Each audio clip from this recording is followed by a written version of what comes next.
ದಿನದಿಂದಲೂ ಬರೀ ಭ್ರಷ್ಟಾಚಾರ, ಎಲ್ಲ ಇಲಾಖೆಯಲ್ಲೂ ಬರೀ ಭ್ರಷ್ಟಾಚಾರವನ್ನೇ ಆಪಾದನೆಗಳು. ಕೆಲವು ಕಡೆ ಸಾಕ್ಷಿ ಸಮೇತ ಇವತ್ತು ಸರ್ಕಾರದ ಮೇಲೆ ಆಪಾದನೆ ಮಾಡುವಂಥದ್ದಾಗಿದೆ. ಮಹರ್ಷಿ ವಾಲ್ಮೀಕಿ ನಿಗಮದ ವಿಚಾರದಲ್ಲಿ 100% ಅಲ್ವಾ, ಸ್ವತಃ ಅವರೇ ಒಪ್ಕೊಂಡಿರೋದು 100% ಭ್ರಷ್ಟಾಚಾರ ಆಗಿರೋಂಥದ್ದನ್ನ ಭಾಳ ಸ್ಪಷ್ಟವಾಗಿ ಆ ಇಲಾಖೆಯಲ್ಲಿ ವ್ಯಕ್ತವಾಗಿರುವಂಥದ್ದು. ಆತ್ಮಹತ್ಯೆ ಮೂಲಕ ಇದು ಬಹಿರಂಗವಾಯಿತು. ಆತ್ಮಹತ್ಯೆ ಚಂದ್ರಶೇಖರ್ ಏನಾರು ಆಗಿಲ್ಲದಿದ್ರೆ ಈ ಸ್ಕ್ಯಾಂಡ್ಲೇ ಮುಚ್ಚೋಗಿರೋದು.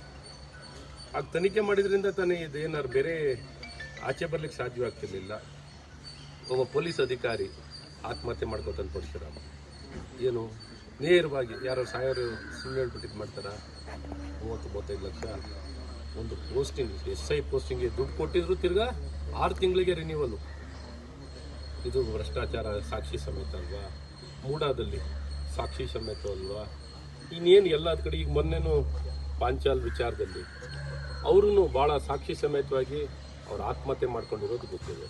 ಬೆಳಗಾವಿನಲ್ಲಿ ಇನ್ನೊಬ್ಬ PA ಕಿರುಗುಳದಿಂದ ಆತ್ಮಹತ್ಯೆ. ಈ ರೀತಿ ಎಕ್ಸೈಸ್ ಡಿಪಾರ್ಟ್ಮೆಂಟಲ್ಲಿ ಎಲ್ಲ ಏನು ವೈನ್ ಡೀಲರ್ಸ್ಗಳು, ವೈನ್ ಮರ್ಚೆಂಟ್ಸ್ಗಳು ನೇರವಾಗಿ ಆಪಾದನೆ ಮಾಡಿದ್ದಾರೆ. ಅಧಿಕಾರಿಗಳು ಆಪಾದನೆ ಮಾಡಿರೋದೆಲ್ಲ ನೋಡಿದ್ದೀರ ಇತಿಹಾಸದಲ್ಲಿ. ಅಸೋಸಿಯೇಷನ್ಗಳು ಎಲ್ಲ ಪೋಸ್ಟಿಂಗ್ಗಳು ಎಕ್ಸೈಸ್ ಡಿಪಾರ್ಟ್ಮೆಂಟಲ್ಲಾಗಲಿ, ಆರೋಗ್ಯ ಇಲಾಖೆಯಲ್ಲಿ, ಇವಾಗ ಆರೋಗ್ಯ ಇಲಾಖೆಯಲ್ಲಿ ಔಷಧಿ ಮಾತ್ರೆಗಳು ಅವ್ರ ಬೇಡಿಕೆ ಇಷ್ಟೇ ಪರ್ಸೆಂಟೇಜ್ ಕೊಡಬೇಕು, ಕನಿಷ್ಠ 40 ಮಂತ್ರಿಗಳಿಗೆ ಕೊಡಬೇಕು.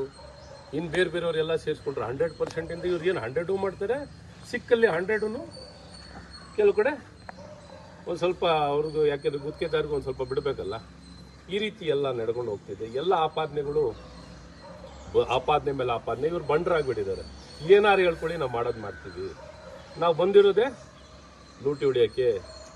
ಜನಕ್ಕೊಂದು ಗ್ಯಾರಂಟಿ ಹೆಸರಿನಲ್ಲಿ ಬೆಳಗ್ಗೆ ಎದ್ದರೆ ಗ್ಯಾರಂಟಿ, ಬೆಳಗ್ಗೆ ಎದ್ದರೆ ಇನ್ನೇನಂದರೆ ಜಾತಿಗಳ ವೈಮನಸ್ಸು, ದ್ವೇಷ, ಇನ್ನೊಂದು ಜಂಗ ಮುಂದುವರೆದು ಹಿಂದುಳಿದವರು, ಈ ಅಯಿಂದ ಹೇಳೋದು, ಈ ಮುಂದುವರೆದ ಜನಾಂಗ, ಒಟ್ಟು ಸಮಾಜನ ಛಿದ್ರ ಮಾಡಿ ಸಮಾಜನ ಒಡೆದು ರಾಜಕೀಯವಾಗಿ ಸಾಮಾಜಿಕವಾಗಿಯೂ ಎಲ್ಲ ರೀತಿಯಾದಂಥ ಸಮಾಜನ ಒಡಕನ್ನು ಮೂಡಿಸಿ ತಮ್ಮ ಸ್ವಾರ್ಥಕ್ಕಾಗಿ ಭ್ರಷ್ಟಾಚಾರ ಮಾಡೋಕ್ಕೂ ಜಾತಿ ಹೆಸರಲ್ಲಿ.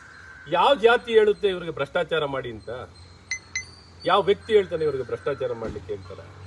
ಈ ಜಾತಿ ಹೆಸರಿನಲ್ಲಿ ಅನುಕಂಪ ಪಡ್ಕೊಳ್ಳೋದು, ಭ್ರಷ್ಟಾಚಾರ ಮಾಡೋದು.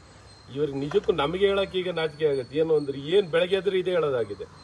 ಬೆಳಗ್ಗೆ ಎದ್ರೆ ಸೂಲಿಗೆ, ಬೆಳಗ್ಗೆ ಎದ್ರೆ ದೋರೋಡೆ, ಭ್ರಷ್ಟಾಚಾರ 100%. ನಾನು ಹೇಳಿದೀವಲ್ಲ, 100% ಆರೋಪ ಮಾಡಿದ್ದಾರೆ. ಏನು ಕೊಡ್ಲಿ, ದಾಖಲೆ ಮೇಲೆ ದಾಖಲೆ ಕೊಟ್ಟೇ ಇರೋದಲ್ಲ. CBIಗೆ ಇನ್ವೆಸ್ಟಿಗೇಷನ್ ಬೇಡ, ಈ ದಾಖಲೆ ಬೇಡ, ಅಲ್ಲಿ ಬೇಡ, ಇಲ್ಲಿ ಬೇಡ. ಯಾವ್ದಾರು ಒಂದು ಮುಕ್ತವಾಗಿ ಒಬ್ಬ ಮಂತ್ರಿ ಮುಂದುವರೆದ ಮಂತ್ರಿ ಆಗಿದ್ರೆ ಯಾವ ರೀತಿ ತನಿಖೆ ಆಗ್ಲಿಕ್ಕೆ ಆಗುತ್ತೆ ಹೇಳಿ? ಮಹರ್ಷಿ ವಾಲ್ಮೀಕಿ ನೀತು ಗೃಹ ಸಚಿವರು, ಅಲ್ಲಿ ಶಾಸಕರು, ಏನಾರು ಒಂದು FIR ಆಗುತ್ತಾ? ಎಲ್ಲಾರು ಒಂದು ನ್ಯಾಯ ಸಿಗ್ಲಿಕ್ಕೆ ಸಾಧ್ಯವನ್ನ? ಇವ್ರ ಅಧಿಕಾರದಲ್ಲಿ ಮುಂದುವರೆದು ಎಲ್ಲ ನ್ಯಾಯಕ್ಕೆ ಹೋಗ್ಲಿ, ನ್ಯಾಯಸಮ್ಮತವಾಗಿ SIT okay, court monitored, independent ಆಗಿ ಮಾಡ್ತೀವಿ.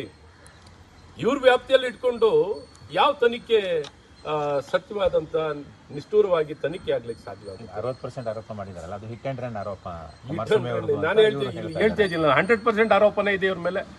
100% ಹಿಟ್ ಅಂಡ್ ರನ್ ಏನಿದೆ, ಏನಾರು ಅನ್ಕೊಳ್ಳಿ, ಕೊಡ್ಕೊಳ್ಳೋದು, ಎಲ್ಲ ಅಚ್ಚುಕಟ್ಟಾಗಿ ಹೋಗೋದು, ಕೊಡ್ಕೊಳ್ಳೋದು, ಹೋಗೋದು. ಈ ರೀತಿ ಎಲ್ಲ ಬಹಳ ಸ್ಪಷ್ಟವಾಗಿ ದಾಖಲೆ ಸಮೇತವಾಗಿ ಮಹರ್ಷಿ ವಾಲ್ಮೀಕಿನಲ್ಲಿ ಏನಾರು ಮಾಡ್ಕೊಂಡು ಮಾಡಿದಾರಾ? ಇವತ್ತು ಮೂಡಾದಲ್ಲಿ ಬಂದಿದೆ, ಏನಾರು ಹೇಳ್ಕೊಂಡಿದ್ದಾರ? ಎಕ್ಸೈಸ್ ಡಿಪಾರ್ಟ್ಮೆಂಟ್ ಬಂದಿದೆ, ಆರೋಗ್ಯ ಇಲಾಖೆನಲ್ಲಿ ಬಂದಿದೆ.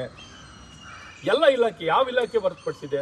ಇಲ್ಲ ಓಪನ್ ಆಗಿ ಬಹಿರಂಗವಾಗಿ ಬೆಂಗಳೂರಿನಲ್ಲಿ ಎಲ್ಲ ಸ್ಕ್ವೇರ್ ಫುಟ್ ಚಾರ್ಜಸ್ಸು ಎಲ್ಲವನ್ನು ಈ ರೀತಿ ವ್ಯವಸ್ಥಿತವಾಗಿ ನಡೀತಿರ್ಬೇಕಾದ್ರೆ ಎಲ್ಲಿ ಯಾವ ಇಲಾಖೆನಲ್ಲಿ ಎಲ್ಲಿಲ್ಲ ಅಂತ ಕೇಳಬೇಕು.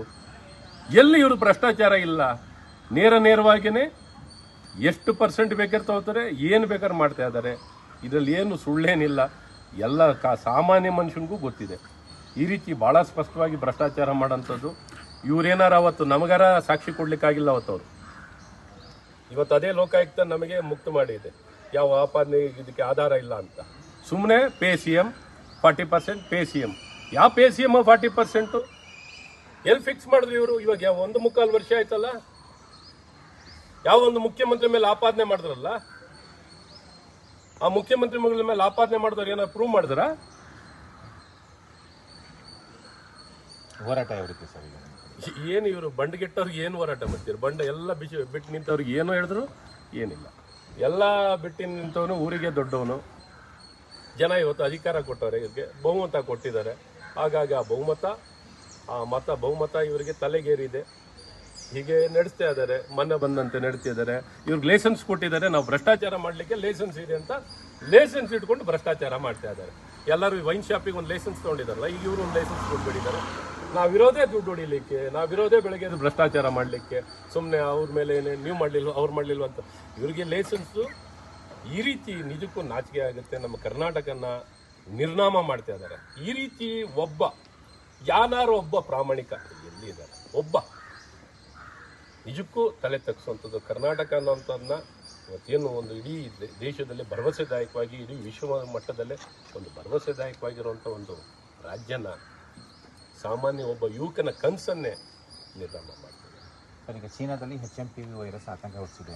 ಬೆಂಗಳೂರಲ್ಲಿ ಖಾಸಗಿ ಆಸ್ಪತ್ರೆಯಲ್ಲಿ ಇರುವಂತಹ 8 ವರ್ಷದ ಮಗುಗೂ ಕೂಡ 8 ತಿಂಗಳ ಮಗುಗೂ ಕೂಡ HMPV ವೈರಸ್ ಲಕ್ಷಣ ಕಾಣಿಸ್ತಾ ಇದೆ ಸರ್. ಮ್ಯೂಟೇಷನ್ ಆಗಿ ಬಂದಿದೆ ಅಂದರೆ ಟ್ರಾವೆಲ್ ಹಿಸ್ಟ್ರಿ ಇಲ್ಲ. ನೋಡಿ, ಇದು ಅದ್ರ ಬಗ್ಗೆ ನಾವು ಹೇಳಿಕೆ ಕೊಡೋಕ್ಕಾಗಲ್ಲ. ಇದನ್ನು ವೈರಾಲಜಿ ಇನ್ಸ್ಟಿಟ್ಯೂಟ್ಗಳಲ್ಲಿ ಇಂಥವೇನೇ ಮ್ಯೂಟೇಷನ್ಗಳಾಗಿದ್ರು, ಈ ಮ್ಯೂಟೇಷನ್ಗಳ ವಿಚಾರದಲ್ಲಿ ನಮ್ಮಲ್ಲಿ ಸಾಕಷ್ಟು ಸಂಸ್ಥೆಗಳಿದ್ದೀವಿ. ಏನಿದ್ರು ಇದನ್ನು ತಕ್ಷಣ ಪತ್ತೆ ಹಚ್ಚಲಿಕ್ಕೆ ಎಂಥ ವೇರಿಯಂಟ್, ಎಂಥ ವೈರಸ್ ಇದ್ರೂ ಪತ್ತೆ ಹಚ್ಚುತ್ತೆ. ಸೊ ಹಾಗಾಗಿ ತಕ್ಷಣ ಇಂಥ ಸಂಬಂಧಪಟ್ಟ ಸಂಸ್ಥೆಗಳ ಹತ್ರ ಮಾಹಿತಿಯನ್ನು ಪಡ್ಕೊಂಡು ಮಾಡೋಂಥದ್ದಾಗಬೇಕು. ಇಲ್ಲ ನಾನು ಹೇಳಿಕೆ ಕೊಡೋದು ಅಷ್ಟು ಮಟ್ಟಿಗೆ ಉಚಿತ ಇಲ್ಲ.